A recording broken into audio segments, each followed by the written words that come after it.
সাপে কাটার পরে তৎক্ষণাৎ কি করবেন যাতে জীবন বাঁচানো যায়।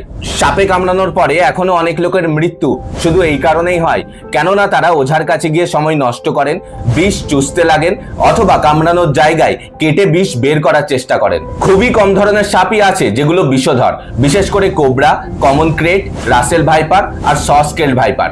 এই 4 ধরনের সাপের কামড়ের কারণেই মৃত্যু সব থেকে বেশি হয়। তাই সাপকে ওই মুহূর্তে গিয়ে ধরার বা তাকে মারার কোনো প্রয়োজন নেই। যদি সম্ভব হয় সাপটা কি রকম দেখতে সেটা মনে রাখুন আর কোন সময় কেটেছে সেটা নোট করে রাখুন। সব থেকে ইম্পর্টেন্ট হলো ওই ব্যক্তিকে শান্ত রাখুন, কেননা প্যানিক করলে হার্টবিট বেড়ে যায়, ফলে বিষ তাড়াতাড়ি শরীরে ছড়িয়ে পড়ে। আর কোনো ঘড়ি, চুড়ি বা আংটি থাকলে সেগুলোকে খুলে দিন।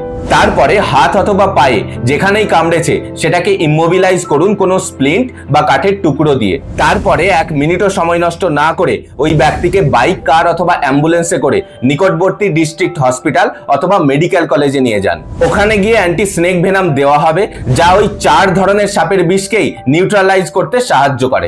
তাই সাপে কামড়ালে অ্যান্টি স্নেক ভেনাম ছাড়া আর কোনো কিছুতে বিশ্বাস করবেন না।